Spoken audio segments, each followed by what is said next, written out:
Ben and I arrived at his father Robert's house for a week-long stay. This place always gave me mixed feelings. On one hand, the secluded house by the forest was picturesque. On the other, there was always tension between Ben and his father, though they tried to hide it. Ben insisted that time away from the city would be good for us. I agreed, hoping it might bring us closer again. Robert greeted us on the porch. His calm smile seemed genuine, but there was something in his gaze that made me uneasy. When he offered me his hand to help me out of the car, his fingers lingered on mine just a fraction too long. It was fleeting, but I couldn't shake it from my mind. "You look wonderful, Haley. This air seems to suit you," he said, his eyes holding mine a little longer than necessary. I nodded awkwardly, trying not to read too much into his words. Ben didn't notice. He was already heading to the trunk to grab our bags. After dinner, things didn't go as I'd hoped. Ben, still in his travel clothes, buried himself in his phone. His focus on the screen instead of me was a painful reminder of how distant he had become. I tried starting a conversation a few times, but he only gave short replies without looking up. Even Robert glanced at me with a hint of sympathy. "Tired from the drive?" Robert asked his son. "Work," Ben replied shortly, not lifting his head. After dinner, I went to bed but couldn't fall asleep. This place seemed filled with a strange tension. Sighing, I decided to go down to the kitchen for some water. There, under the dim light of the lamp, sat Robert. In one hand, he held a mug, in the other, a book. Hearing my footsteps, he looked up. "Late-night wanderer," he remarked, gesturing for me to sit across from him. "Couldn't sleep. It's too quiet here," I admitted, feeling a bit self-conscious. "Silence is deceiving. It helps you hear yourself. Sometimes that's a good thing." We sat in silence until I broke it with the question that had been on my mind. "Robert, why did you and your wife split up?" I expected him to deflect or make a joke, but he looked at me seriously, as if he'd been waiting for this question. "Sometimes people don't part because they hate each other. They part because they stop seeing the point of being together. I tried, Haley, but when you realize that everything you do doesn't touch the other person, it's the most painful thing." His words struck a chord. Maybe it was because I felt the same. For months, I'd noticed Ben sinking deeper into his work while our conversations became purely functional. I'd tried convincing myself it was just temporary exhaustion, but Robert's words made me rethink. "Sorry if I'm prying," I said, feeling awkward. "It's all right," he smiled. "Sometimes it's worth considering what we give and what we get in return." When I returned to bed, my thoughts wouldn't settle. "Robert?" He looked at me like he saw something I hadn't noticed in myself. Maybe I was imagining things, I told myself. But the warmth of his words and gaze lingered. The next morning, Ben left for a business meeting, leaving me alone with Robert. He didn't even bother asking what I'd do all day. His curt, "I'll be back by dinner," felt more like a relief than a promise. Robert, on the other hand, seemed eager to fill the silence. "The weather's beautiful today. Care for a walk in the woods?" he asked as I sat on the porch with my morning coffee. I was a little surprised by his suggestion, but I agreed. The forest behind the house had always seemed mysterious, and I'd been meaning to explore it. Robert walked a little ahead, confidently leading the way through the trees. He talked about his childhood adventures here, fishing in the creek, playing with friends, and how these woods always brought him a sense of calm. "You always look like you're trying to escape somewhere far away," he remarked, turning to me. I hesitated. His words didn't sound like a compliment or a reproach, just an observation. "I don't know. Maybe. Sometimes I feel like I'm living someone else's life, not my own," I admitted, surprised by my own honesty. "That's because you're tired. I can see it. Your eyes, they say more than you think." I stayed silent, but his words struck a chord in me, hitting a part of myself I'd tried to ignore. Robert continued speaking calmly, his tone laced with genuine understanding. "I don't mean to intrude on your relationship with Ben," he said, pausing briefly.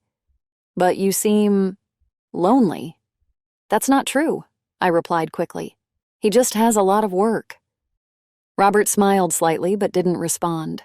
We walked on, but the feeling that he could see right through me lingered. His casual questions soon became more probing, as if he was trying to uncover who I really was. "What do you want from life, Haley?" he asked suddenly. I froze. That question always felt too big. I tried to answer, but the words caught in my throat. "Sometimes silence speaks louder than words," he said, noticing my hesitation. That evening, while Ben was still at his meeting, I put on my favorite dress to lift my spirits. As Robert and I had dinner alone, he looked at me in a way no one had looked at me in a long time. "That dress suits you. You look beautiful," he said, his voice soft, almost intimate. My heart raced. Why? It was just a compliment. But his gaze wasn't like anyone else's. He wasn't looking at the dress. He was looking at me. When I went to bed, thoughts of Robert lingered. I found myself wanting to know more about him. His words, his calmness, they sparked a pull I was afraid to acknowledge. Ben was becoming more and more absorbed in his work. Even when he was home, it felt as though his mind was elsewhere. His focus on his phone, laptop, or notebook, anywhere but with me, was becoming impossible to ignore. One day I mentioned spending time with his father, hoping for some kind of reaction. He only nodded briefly, not asking a single question. His indifference was painfully obvious. Meanwhile, Robert found ways to be around. In the morning, I was tidying up the living room when he offered to help move some furniture. His assistance was unobtrusive, almost casual, but its value was undeniable. There was something reassuring about his presence that made it easier to forget everything else. While we sorted through old things in the attic, he shared pieces of his past. His voice was calm, that of someone who had endured a lot but had come to terms with it. Though his stories were about his own life, they seemed to mirror mine in unsettling ways. I listened silently, sorting through trinkets in my hands, but his words lingered with me. He mentioned how his marriage had slowly fallen apart, not because of fights or infidelity, but because of a lack of connection. His wife had felt neglected, and he had felt unheard. They tried, but it wasn't enough. I didn't want to admit how much this mirrored my relationship with Ben, but the thoughts had already taken root. By evening, I felt an unfamiliar emptiness. Thoughts of Ben, his distance, and Robert's words all churned in my mind. Dinner with Robert was quiet, but the tension in the air was palpable. His gaze was calm yet penetrating. It was more than just observation. I could feel him understanding what I was afraid to acknowledge myself. As I lay in bed that night, I allowed myself for the first time to consider that something might truly be missing in my relationship with Ben. The long-hidden void was beginning to take shape. I tried to distract myself with small tasks around the house, but Robert always seemed to be nearby, as if not letting me retreat into my own thoughts. When he offered to help move some boxes into the garage, I agreed, knowing I wouldn't manage on my own. We worked in silence. At one point, as I tried to lift a particularly heavy box, Robert stopped me, placing his hand over mine. It was accidental, but the warmth of his touch sent a shiver through my entire body. I froze, feeling as if time had stopped for a moment. He, as if nothing had happened, removed his hand and continued carrying boxes, but I couldn't shake the feeling that this brief moment had changed something. By dinner, Ben had returned home looking like he had been fighting the world all day. He was exhausted, but his irritation was impossible to ignore. Robert, as usual, seemed calm and collected. We gathered at the table, and the conversation, which started off innocently, eventually turned to their shared past. "Dad, do you remember how I always said you were the oldest person in the world when I was a kid?" Ben chuckled, but there was a hint of mockery in his tone. "Old but wise," Robert replied with a slight smile, brushing off the comment. Something twisted in my chest. It wasn't just a joke. There was something sharp, almost dismissive in Ben's words. "At least he knows how to maintain his dignity in any situation," I blurted out unexpectedly. The table fell silent. Ben looked at me in surprise, but I avoided his gaze, pretending to focus on my plate. Robert, on the other hand, looked directly at me. His expression held no surprise, only something deeper. I couldn't understand why his gaze made me feel so strange. Later, as I washed the dishes, I realized my thoughts had drifted back to Robert again. His gaze, his touch, even his calmness. They somehow filled the emptiness that had become the norm in my relationship with Ben. I tried to push these thoughts away, convincing myself they were wrong. But the harder I tried to forget, the more they clung to my mind. That night, I couldn't fall asleep. His gaze stayed in my mind, and the warmth of his hand, which I had felt that morning, seemed to linger on my skin. I didn't understand what was happening, but everything I was feeling scared me more than I was willing to admit. Ben left for another business meeting, leaving Robert and me alone in the empty house. His brief goodbye and routine promise to be back by dinner didn't stir any emotion in me anymore. Everything had become a routine I no longer fought against. Robert found me in the living room as I flipped through my work notes. His presence wasn't intrusive. He just stood in the doorway as though he didn't want to disturb me. "What are you working on?" he asked, glancing at the papers. "Work, although honestly I feel less motivated lately," I admitted. "Then why not try something that brings you joy?" He sat across from me, his gaze too focused, too direct. I shrugged. Joy? It was a word that had long disappeared from my vocabulary. Robert offered to make tea, and I agreed. We talked in the kitchen, where his presence felt cozier than I had expected. The conversation started with work, my projects, accomplishments, plans. But gradually the topics became more personal. I didn't even notice how it happened. "When was the last time you felt happy?" he suddenly asked. The question caught me off guard. Happy? I didn't know how to answer. "Probably a long time ago," I said quietly, avoiding his gaze. Robert didn't reply, but I could feel his attention fixed on me. "You don't seem happy, Haley." His voice was quiet but inescapable. "Is it because of work? Or something else?" "I think it's a mix of things," I said before I could stop myself. He leaned forward slightly, and I suddenly realized how close we were sitting, as if there were no boundaries left between us. "You miss being noticed," he said, almost in a whisper. His words hit me harder than I expected. They hurt because they were true. I had long felt invisible, as though I only existed to meet others' expectations. Robert slowly raised his hand as if to wipe those thoughts off my face. His fingers brushed my cheek, and the gesture was so natural yet too intimate at the same time. My skin burned under his touch. "Don't," I whispered, though my voice sounded uncertain. I pulled away abruptly, standing up from the table. A wave of guilt washed over me. This was wrong. I couldn't allow myself to even think about something like this. "I'm sorry, Haley," he said, his voice sincere and soft. I nodded, but couldn't say anything. As I walked to my room, I felt his gaze on my back, as if he was trying to understand what I was feeling. I couldn't sleep all night. That moment, his words, his touch, they played over and over in my mind. Robert had been too close, too real, and I knew that nothing would ever be the same again. The house was dark and quiet. Only the occasional gust of wind caused the tree branches outside the window to creak.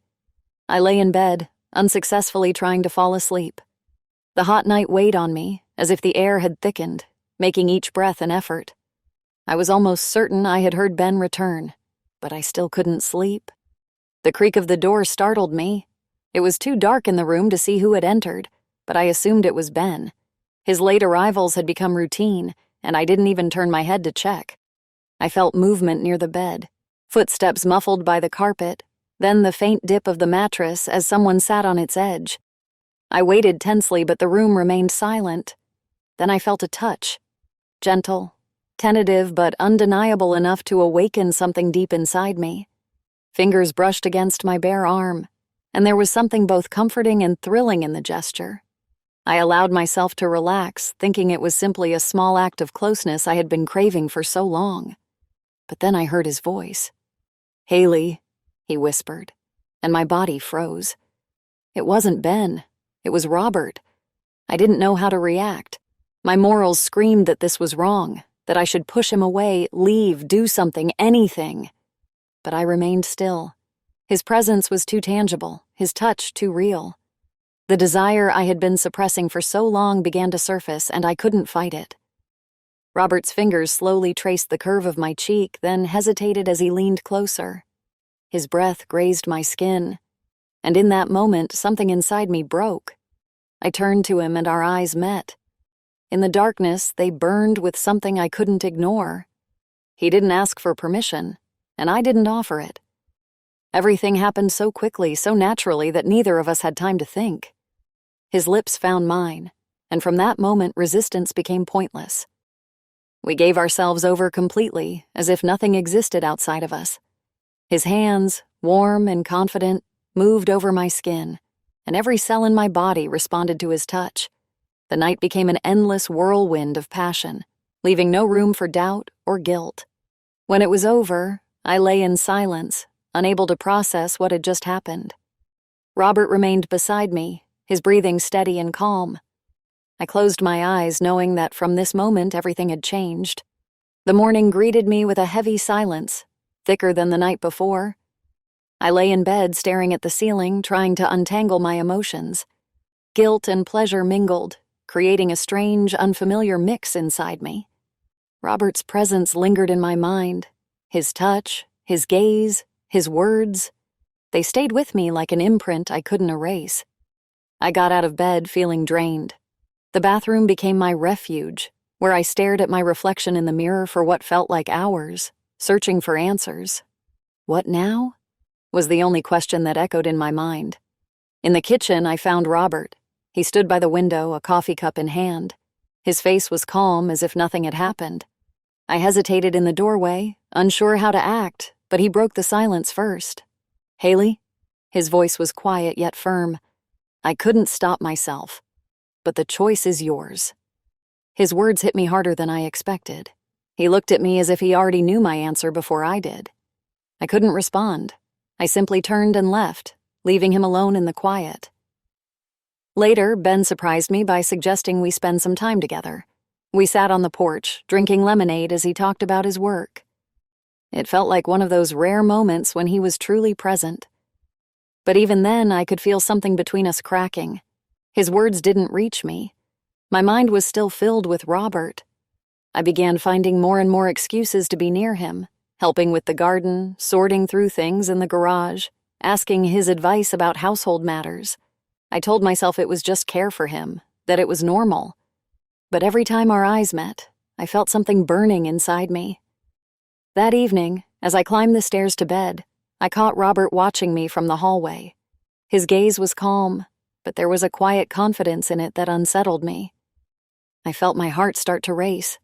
That night, I couldn't sleep again. Everything that had happened swirled around me, leaving no room for anything else. Guilt faded into the background while desire grew stronger. This night was supposed to be a step toward rebuilding what I had been trying to hold on to for so long. Ben had unexpectedly shown warmth. He approached me in the bedroom, his arms wrapping around my waist, and for the first time in months, I felt him trying to bridge the distance that had grown between us. I tried to respond to him, but my thoughts, as if deliberately defiant, drifted elsewhere, to someone else. Every touch reminded me of Robert. I fought against it, but at one point the name slipped out before I could stop it. "Robert," I whispered. Ben froze. His hands immediately withdrew, and he stepped back as if struck. His face stiffened, reflecting a mix of rage and disbelief. "What did you say?" His voice was low and cold.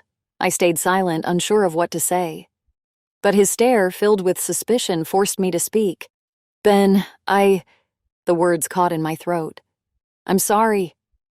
He took a step back as if trying to process what he had just heard. "You cheated on me?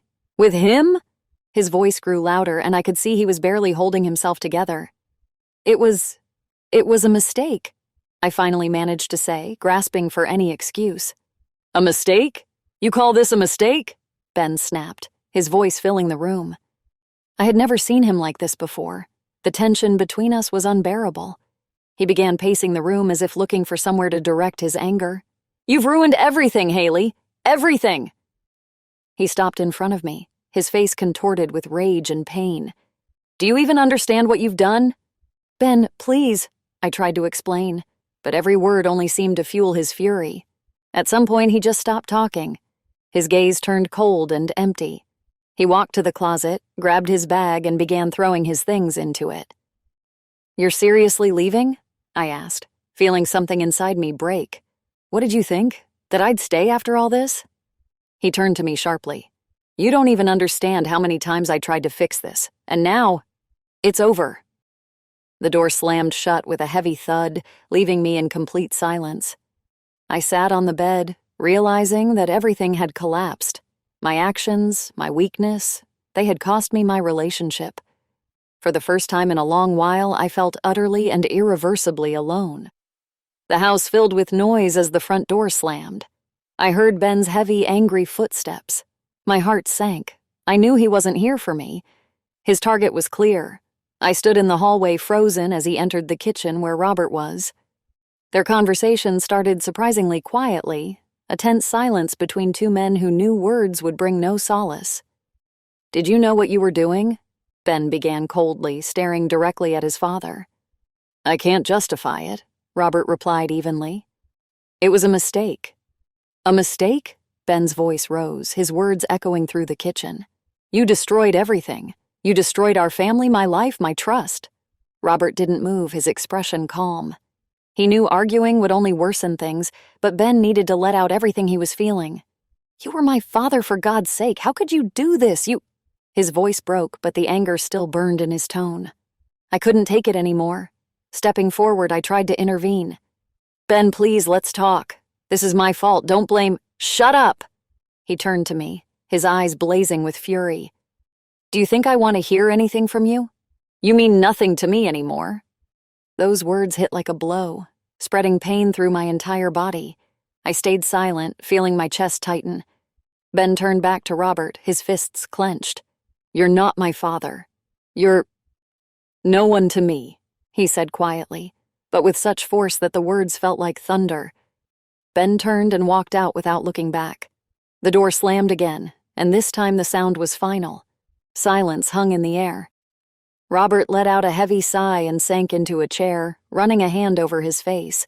His composure seemed broken, and I could see he was struggling to maintain control. "I've ruined everything," he said quietly, not looking at me. "Ben's right. This should never have happened." "Robert," I began, but he raised a hand to stop me. "Haley, you should leave. This isn't right. We all need time to figure this out." I wanted to argue, but his gaze was so firm that I fell silent. His words felt final. I felt tears welling in my eyes, but held them back. As I climbed the stairs to my room, I felt everything around me falling apart. The house that was supposed to be a refuge had become a battlefield, and I was caught at the center of the wreckage. I returned home the next day. Ben had disappeared, and Robert insisted I leave, and I didn't have the strength to argue. Packing my belongings felt surreal. The house where I had spent the last few days seemed both distant and too familiar. Robert avoided saying goodbye, only silently watching as I left. His eyes, filled with pain and the weight of guilt, stayed with me. While unpacking, I found a folded piece of paper among my belongings. The handwriting was neat but firm. It was Robert's. I stared at the note for a long time before opening it. My heart raced. "Haley, I don't know how to explain everything I feel. Perhaps words won't be enough, but I have to try. What happened between us cannot be called right. I understand this as clearly as I understand that I can't live with this weight anymore. You must know, I never intended to hurt you or Ben. But I'm just a man with my own weaknesses, and you became something more to me than I could allow myself to admit. There's something I haven't told you. I'm ill. The doctors say I don't have much time. I don't know how long, months or years. I didn't want anyone to know, but now I feel you deserve to. I'm leaving to stop this from destroying everything further. Ben needs time to realize that his family is what truly matters. And you need freedom from the chaos I brought into your life. You're strong, Haley. You'll get through this. Forgive me for not being stronger. I'm leaving to give you both a chance to rebuild, even if it's without me. Robert." I read the letter several times, first quickly, trying to grasp the meaning, then slowly absorbing each word. My head spun with everything I had just learned. His departure was both punishment and liberation. He freed us from impossible decisions, but left behind an emptiness that felt terrifyingly real. His admission of illness shook me. The thought of him having little time left flooded me with guilt and regret. My connection with him had been complicated, messy, but no less powerful. I closed my eyes, clutching the letter in my hands. The room around me suddenly felt unbearably foreign. Robert was gone, but his words remained. Their weight was almost physical. I didn't know how to move forward. But one thing was clear. This moment had changed everything. Several days had passed since I returned home, but peace hadn't come. Every corner of my house reminded me of what had happened, and thoughts of Robert's letter and his departure wouldn't let me go. I felt lost, stuck between two lives, the one I had before and the one that had fallen apart. When the doorbell rang, I flinched. Standing on the doorstep was Ben. His face looked tired, but not angry like the last time. This was the face of someone seeking answers. "We need to talk," he said, avoiding my eyes. I invited him in but didn't know what to say. We sat across from each other and the tension in the air grew heavier with each passing second. I can't understand it, Haley," he said, his voice low, almost a whisper. "Why? What went wrong?" I lowered my gaze, gathering my thoughts. Ben deserved the truth, even if it hurt him. "It went wrong a long time ago," I began quietly. "We lost something important. You weren't there anymore, and I guess I wasn't either. We became strangers." "I tried," he interrupted. "I worked to give us everything. I thought that was enough." "It wasn't enough, Ben. I wasn't blaming you. It's just—" I paused, my throat tightening. "I missed you. Not just as my husband, but as someone I could be myself with." He was silent for a long time, processing my words. His face reflected the internal struggle between wanting to understand and being unable to accept. "And him?" he finally asked, his voice filled with pain. "Why him?" "I can't explain," I said, shame washing over me. "It was a mistake. I know that. But at that moment, I felt like he saw me, like he cared." Ben stood abruptly, his face contorted with pain and anger, but he held himself back. "Do you think I can forgive this?" His voice trembled. "You betrayed me. You betrayed us, and with my father." "I'm not asking for forgiveness," I replied, standing as well. "I just want you to know it wasn't out of spite or to hurt you."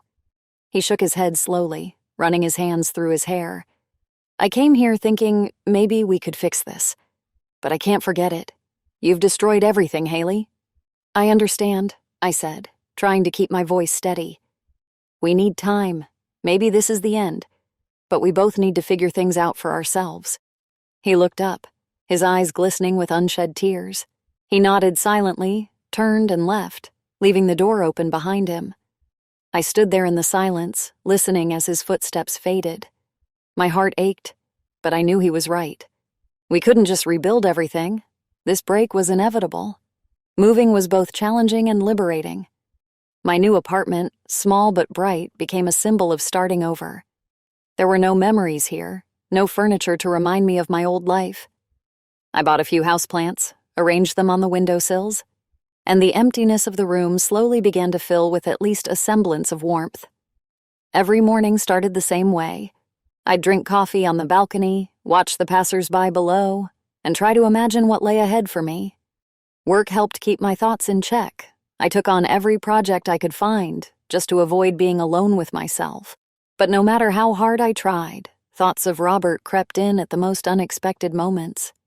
I often thought about his letter. His words about his illness and leaving for our sake echoed in my mind. Sometimes I caught myself wondering where he was now, how he was doing, and whether there was still any chance left for us. One day, while sorting through my mail, I found an envelope with no return address. Recognizing the handwriting, I felt my heart race. It was from Robert. "Haley, I hope you're reading this at a moment when you feel a little better than the day we parted. I'm not writing to bring everything back or to change anything. This letter is an attempt to tell you what I perhaps didn't get to say. Everything that happened is my responsibility. Don't blame yourself. I was an adult, and I made my choice. You're not at fault for me not being able to resist. But now I realize I've made things even harder. I hope you can find what makes you happy, even if it's no longer me. Thank you for the moments we shared, no matter how wrong they were. They were real. Robert." The next day, I wandered the city for hours trying to figure myself out. I had never asked myself these questions before. What do I want? Who am I? What am I looking for? For the first time in a long while, I felt like I had the freedom to choose how to move forward. My work became my anchor. Every completed project, every new task filled my days. I began to notice the little things that brought joy. A delicious lunch, the smell of fresh laundry, the gentle breeze outside. It wasn't happiness, but it was real. The past still held me, but for the first time I felt like I could move forward, even if I didn't yet know where. The phone call came unexpectedly. The voice on the other end was quiet but unmistakable. It was a nurse. She said Robert was in the hospital and had asked for me to know. Her words sounded distant, as if I were hearing them underwater. I sat in the kitchen, unable to react immediately. The thought that his condition had worsened felt too real to process. When I entered the hospital room, my heart skipped a beat. Robert looked frail but not broken. His eyes were still clear, holding the same confidence I remembered. He smiled when he saw me and gestured for me to come closer. "You came," he said softly. "Of course," I replied, sitting down beside him. "How could I not?" Robert nodded slowly, and a silence settled between us, one that didn't feel awkward. We simply looked at each other, as if words were unnecessary. "I always knew this illness would win eventually," he finally said, his voice steady but tinged with fatigue. "But I didn't want you to find out like this." "Robert, please don't," I interrupted, feeling tears well up in my eyes. "Haley, listen," his voice grew firmer. "I want you to know everything that happened between us was real. But we had no future. I've always known that." I stayed silent, his words tearing at me. He continued, his gaze unwavering. "You deserve happiness, and you don't need to find it in the past or in regrets. Live your life, don't look back, and cherish your happiness, whatever form it takes." I nodded, feeling tears streaming down my cheeks. His words were simple but full of meaning. Robert placed his hand over mine, and I felt the warmth I knew so well. This was goodbye. As I left, I turned back one last time. He was watching me, his smile light, almost weightless. That moment would stay with me forever. Back home, for the first time in a long while, I felt not heaviness, but a strange relief. Saying goodbye to Robert was painful, but it also brought clarity. Our feelings had been real, but he was right. They had no future. I closed my eyes, letting the thoughts settle. Now there was only one thing left to do: live.